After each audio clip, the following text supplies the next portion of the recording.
नमस्कार। मैं संजय कुमार, प्रखंड शिक्षक, उत्क्रमित मध्य विद्यालय पुरुषोत्तमपुर नंबर 1, प्रखंड राघोपुर, जिला वैशाली का शिक्षक हूँ। मेरी शैक्षणिक योग्यता एमए है तथा विद्यालय में मेरी शिक्षण की अवधि 5 वर्षों की रही है।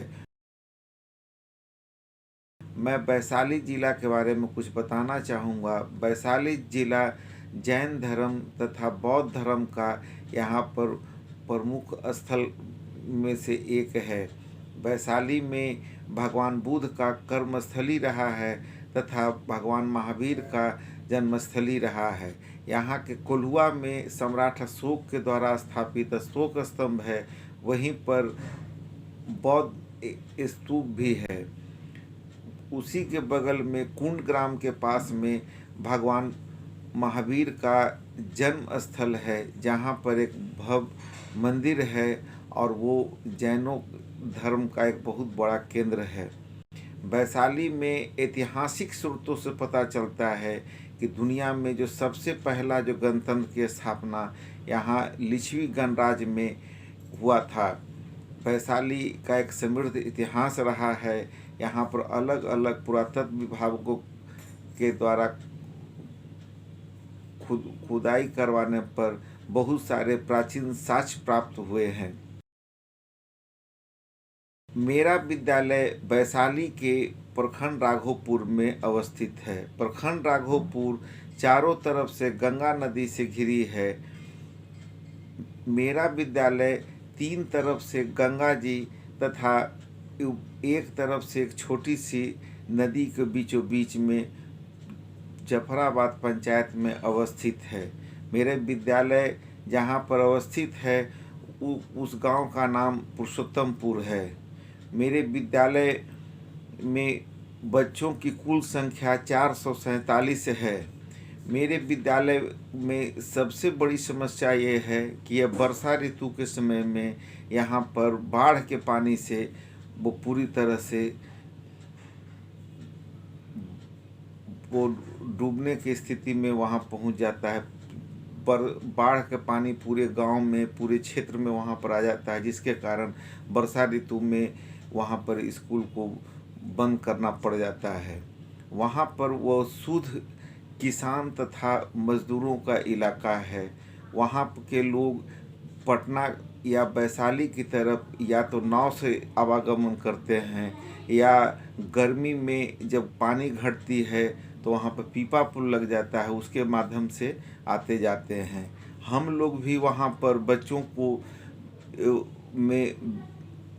पढ़ाने के लिए विद्यालय में शिक्षण गतिविधि को संचालित करने के लिए या तो नाव से जाते हैं या जब पीपा पुल लगती है तो फिर अपने निजी वाहन से वहाँ पर पहुँचते हैं। मेरे विद्यालय में ये सबसे बड़ी समस्या संसाधन की भी रही है। विद्यालय चूँकि इंटीरियर में है तो वहाँ पर संसाधन की थोड़ी बहुत कमी रहती है। फिर भी हम लोग वहाँ पर ग्रामीण क्षेत्र रहने के कारण वहाँ के जो टीएलएम के रूप में वहाँ के खेत खलिहानों के बारे में, वहाँ जो दिखाई जो प्राकृतिक जो संसाधन है वो सबको आधार बनाकर बच्चों को हम लोग पढ़ाते हैं।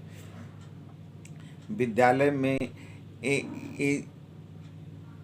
सबसे बड़ी समस्या ये है कि वहाँ के गार्जियन जो अभिभावक हैं वे मजदूरी करने के लिए शहर की ओर चले जाते हैं और उनके छोटे बच्चे या जो छोटी उम्र के बच्चे भी बीच में ही पढ़ाई छोड़कर बाहर की ओर पलायन करते हैं, जिस कारण से वहाँ पढ़ाई लिखाई के प्रति बच्चों में तो रुचि बनाने में थोड़ी परेशानी होती है। वहाँ पर बहुत ज़्यादा गरीबी है।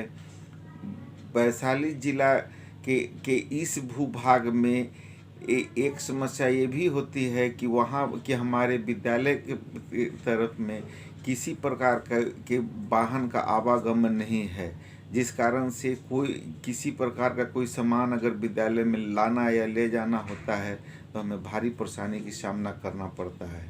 तथा वहाँ के अभिभावकों में पूरी तरह से शिक्षा के प्रति जागरूकता नहीं होने के कारण अगर वहाँ पढ़ाने के क्रम में अगर बच्चों को गृह कार्य अगर दें तो वे लोग पूरी तरह से नहीं कर पाते हैं, या उनके माता पिता में बच्चों को शिक्षण के प्रति उस प्रकार का रुचि नहीं जगा पाते हैं। फिर भी हम लोग वहाँ पर बच्चों को खेल विधि से, श्रवण तथा वाचन विधि से यथासंभव पढ़ाने का तथा शिक्षा के प्रति जिज्ञासा का भाव जगाने का हम लोग प्रयास करते हैं। बच्चों को में ये पढ़ाने का जो तरह तरह की जो विधि हमारे सौरभ सर के द्वारा श्री अरविंदो सोसाइटी के माध्यम से शिक्षा के क्षेत्र में शून्य निवेश नवाचार को प्रोत्साहित करने के लिए जो दिया जा रहा है, उससे हम लोगों को बहुत ज़्यादा लाभ हुआ है। वहाँ उसमें बच्चों में किस ढंग से सोचने समझने का तथा उनको शिक्षा के प्रति अपने पाठ्य पुस्तकों के प्रति उनमें ललक पैदा करने के लिए उसमें जिज्ञासा का भाव जगाने का जो विधि बताया जा रहा है, उससे हम लोग बहुत अच्छा हम लोग को लग रहा है। उससे हम लोगों को ऐसा लग रहा है कि अगर उस विधि से अगर बच्चों को वहाँ पर अगर पढ़ाया जाए, उन लोगों को समझाया जाए, तो बच्चे अपने पाठ्य पुस्तक से जुड़ेंगे, उनमें भी पढ़ने का ललक जगेगा तथा हम लोगों को भी अपना निजी ज्ञान वर्धन हो रहा है। अभी जो GII-EI के द्वारा जो प्रशिक्षण हम लोगों को दी जा रही है, इस प्रशिक्षण से हम लोगों को लग रहा है कि एक अंदर से उत्साह का वातावरण बन रहा है। उससे लग रहा है कि हम लोग भी बच्चों में कुछ और करने का ललक बने, हम लोग में के भीतर में उत्साह की भावना बन रही है। और हम लोगों का भी ये प्रयत्न रहेगा कि विद्यालय जब खुलेगी तो वहाँ पर बच्चों को हम लोग जाकर नए उत्साह से पढ़ाएं। उनके द्वारा, सौरभ सर के द्वारा हम लोगों को ऑनलाइन शिक्षण के माध्यम से कैसे बच्चों को हम लोग ऑपरेट करें, कैसे समझाएं, कितने तरह के ऐप्स होते हैं जिनसे उससे कैसे बच्चों को हम लोग जोड़ सकते हैं, कैसे उसको पढ़ा सकते हैं, वो भी हम लोगों को बताया गया।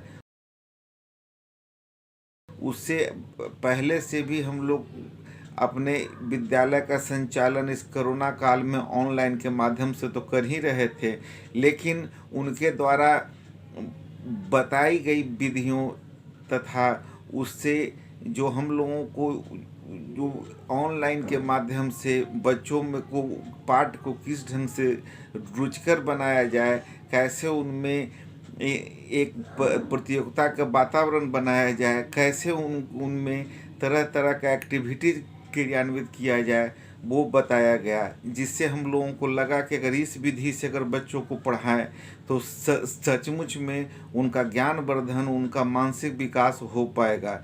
उन्होंने ऑनलाइन इस शिक्षण में हम लोग को ये भी बताया कि इसके माध्यम से कैसे उसमें मंद बुद्धि या तीव्र बुद्धि या औसत बुद्धि वाले बच्चों को हम लोग प्रोत्साहित करें, कैसे उनको पाठ याद करवाएं तथा कैसे उनमें उनका पाठ के प्रति समर्पण का भाव पैदा करें। उनके पढ़ाने का ढंग अत्यंत सरल तथा एक रुचिकर है, जिससे हम लोग अत्यंत लाभान्वित हो रहे हैं। इसके लिए सौरभ सर को बहुत बहुत धन्यवाद।